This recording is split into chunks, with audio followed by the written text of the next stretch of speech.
clear intent to respond to these fiercely.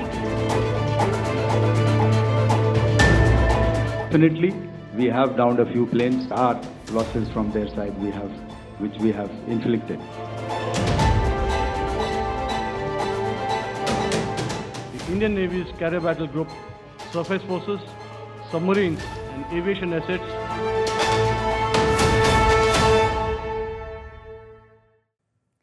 And joining me now is Brahma Chellaney, strategic affairs expert. Thank you so much, Brahma, for joining me. What do you make of this? How does one handle Donald Trump? That's a good question, Geeta.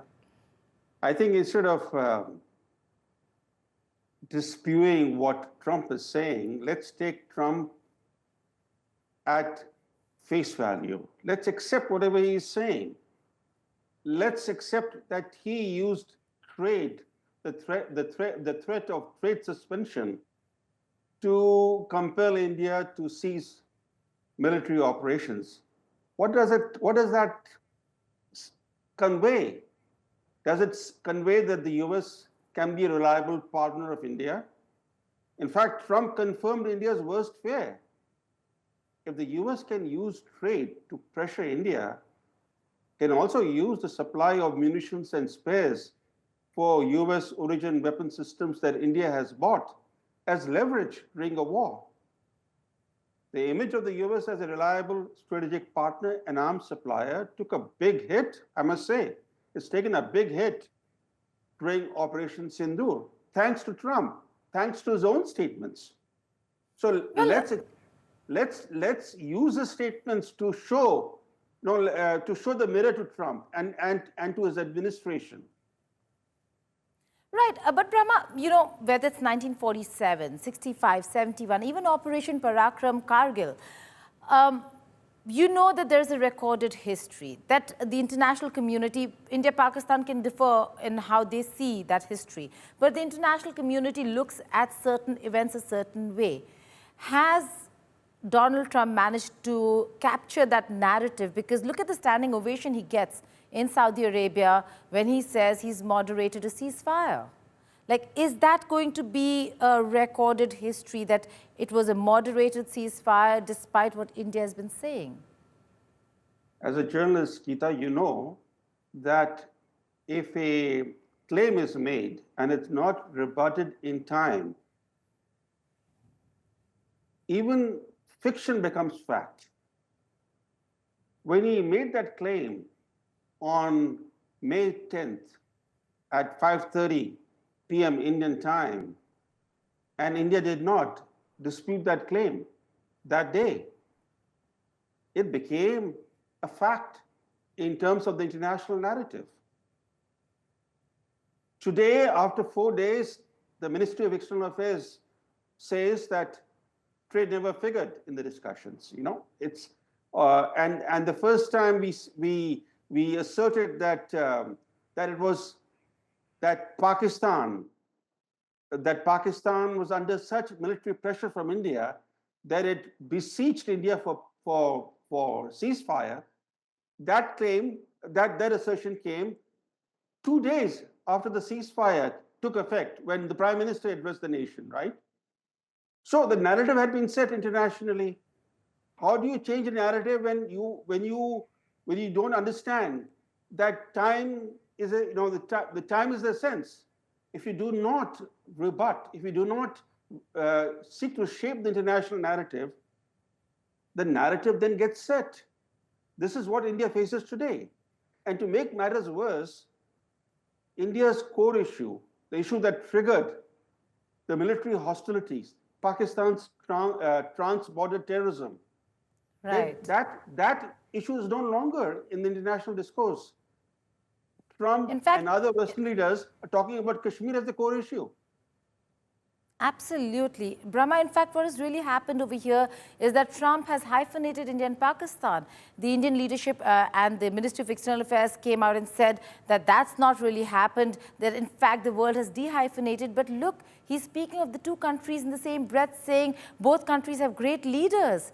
and that they produce great stuff. So let's do trade together. Briefly, have we lost in this entire battle of narratives? Well, in fact, he has even called India and Pakistan great nations. So a terrorist state like Pakistan is a great nation. There is a saying, as you know, success has 1,000 fathers, but failure is an orphan. Success brings international respect.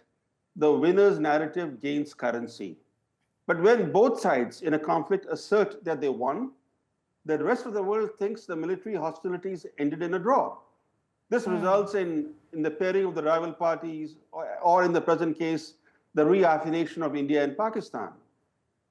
The issue is this, that we now know from satellite imagery that India wreaked heavy punishment on Pakistan. India severely damaged Pakistan's key air bases. It struck the crown jewel of the Pakistani Air Force, the Noor Khan Airbase in Rawalpindi. But just as we gained the upper hand, just when the Indian Armed Forces had seized the upper hand, this was on May 10th morning, that's when we hit their key air bases. Just when we had the military momentum, India suddenly, abruptly accepted a ceasefire. So we didn't go for the kill. Imagine, had Pakistan seized the upper hand against India militarily, it would have gone for the kill. Absolutely. It would have not accepted a ceasefire while it had the momentum. So today we are facing a situation, even though we all know from objective assessment and from satellite imagery that Pakistani's claims in terms of what they hit, those claims have proven to be largely false, while what India hit in Pakistan, that evidence is for the world to see. And yet, we are so late in trying to shape the international narrative, and to make matters worse, we abruptly terminated our military campaign before we could actually obliterate Pakistan military's prestige in the eyes of its own people. Had we left the Pak military humiliated before the Pakistani people, we would have secured peace for years to come. But as things stand today, Geeta, it won't be long before the Pakistani military returns to its old playbook of carrying out cross-border attacks. And that's when we'll have to see what Trump has to say on Pakistan, that is a great nation with great leaders. Brahma Chellaney, thank you so much for joining us here on the network.